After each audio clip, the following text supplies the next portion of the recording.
I started to study seriously Buddhist teachings not so long ago, so it's still really new, so it's difficult to formulate questions.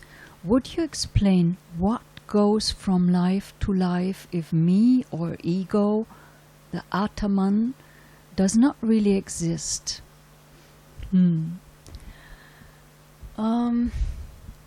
Imagine an apple. You eating an apple. This apple eaten up, you drop it on the ground somewhere and it falls on fertile soil. And after some time, the seed starts to grow again.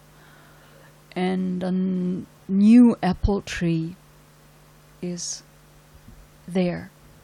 And suddenly, after some time, there are new apples. So you can't say that the first apple and the last apple are the same, or that some thing from the first apple had gone into the second apple. But the first apple was necessary for the second apple to arise, to come to be. If there haven't been the first apple, the second apple wouldn't be there. So they are kind of interrelated. There is a connection, but you can't say there's something going from the first thing to the second thing. There is nothing you can grab, you can hold, but still there is a not something that there is that is needed, that the first becomes the second, or that when one life ends, another life comes to be. You can imagine maybe a string, and this string would be your consciousness, your subconsciousness, basically the subconsciousness. And every single moment you experience, or better said, every single moment that is experienced is a bead on that string. And then death would just be another bead, and the next birth would just be another bead. And it's all just lined up on the string, which is basically not conscious, subconscious, some people say unconscious. And some of it becomes conscious. Some moments become conscious. And you can't see where the string of consciousness started, when it started to be pearls that are put onto the string. And you can't say when it ends, but you can note every single moment, and that's what we are doing with the mindfulness practice. We are trying to be mindful of every single moment, make it conscious like that, and be in the present moment. So, and when you do this, you will understand that there is really not so much a thing that you could call me or ego, but it's just a moment after the other passing by, just a process, ongoing and ongoing. Maybe you want to say more on it.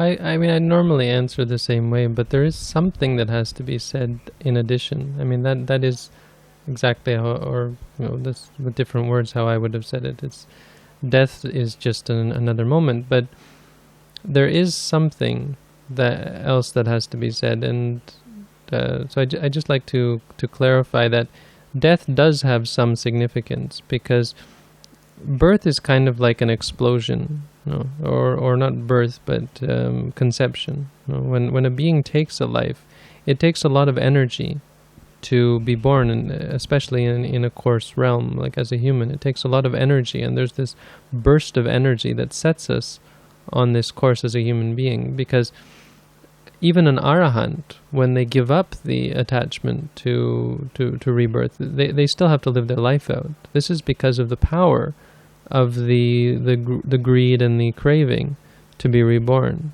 That is no longer with them, but that led them to be born. At the moment of death, we create this new life. We create the birth as a human being. So it's more like waves, I think. The waves on the ocean. Our existence is like all of this craving is forcing the water.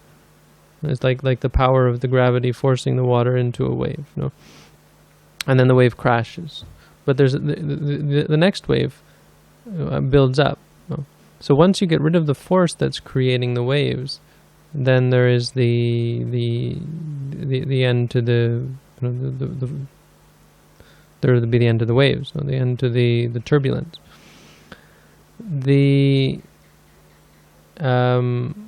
So there is no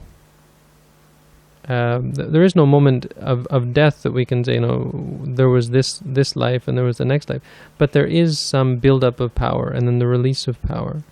And during this life, we build up more of this attachment, and so when we die, there's another burst. There's this buildup. An arahant, an enlightened being, doesn't do that, and so at the moment of death, there's nothing. So death is an important moment. It doesn't mean the death of a self or the death of any one thing. It couldn't, because such a thing doesn't exist. There is nothing in experience that can be seen as a self. There is nothing in reality that can be seen as a self. But it has some power, and it is able to force us to be born again.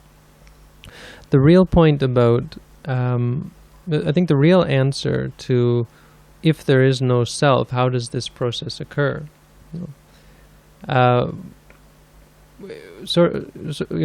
have to explain why things are, or have to help people to understand what Palanyani is talking about, that it's just moment-to-moment experience. Reality doesn't admit of these philosophical arguments. It doesn't admit of views. It doesn't admit of the existence of entities. It doesn't admit of the existence of a three-dimensional space. So all of these things arise in the mind. What is truly real is experience. It's that which is experience, that which is verifiable, that which is empirical, that which we come in contact with at every moment. So the whole view of a self has no place in this. You see, the whole theory of a self, or the whole perception that there might be a self, has no basis in this, has no place, can't fit into this. Because what you have is moment-to-moment experience. That's what we have, that's what we experience. Buddhism teaches us to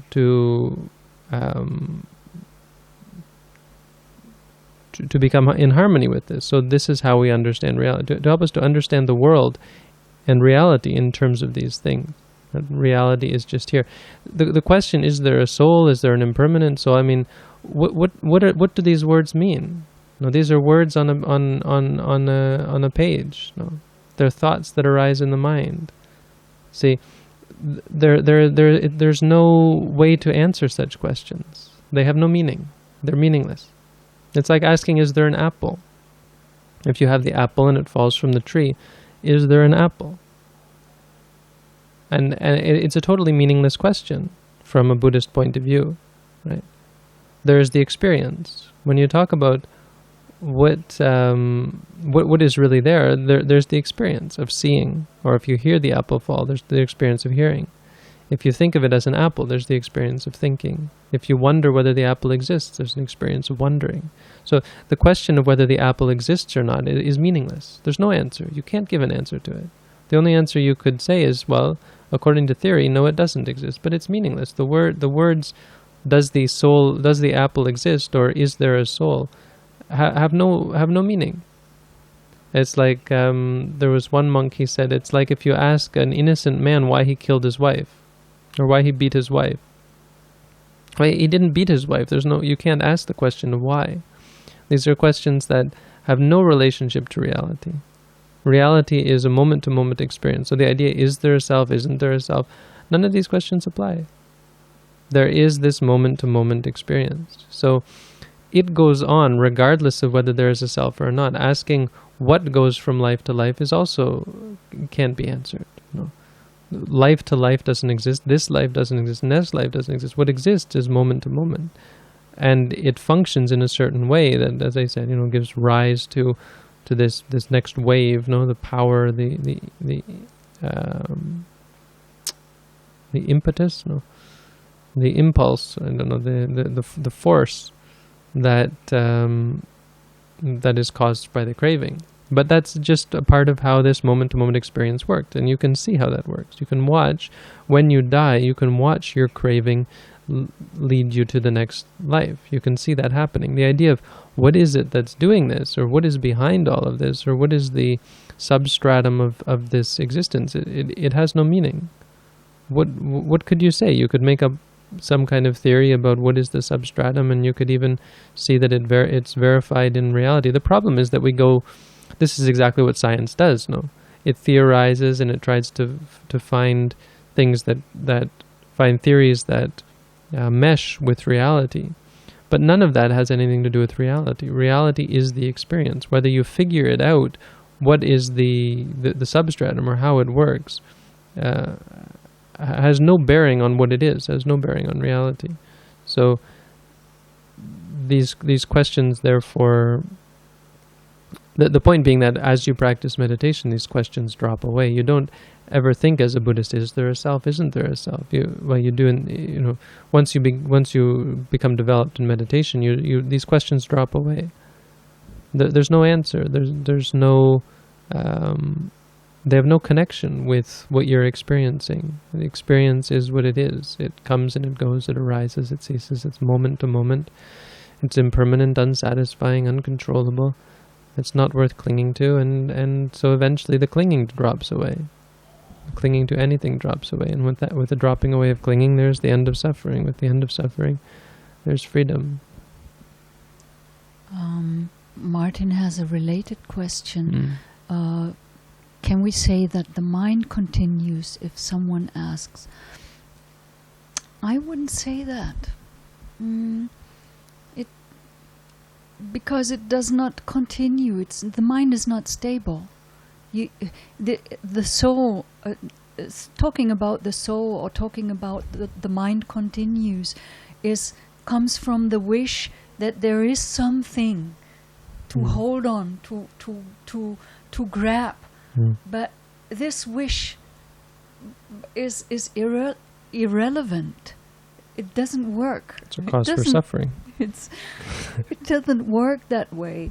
The mind does not continue. Look at your mind. This is the fastest thing that exists. It's going quickly in every second. Your mind changes, so you can't really say it continues. If someone asks, tell them to stop asking questions and go practice. Well, yeah, no.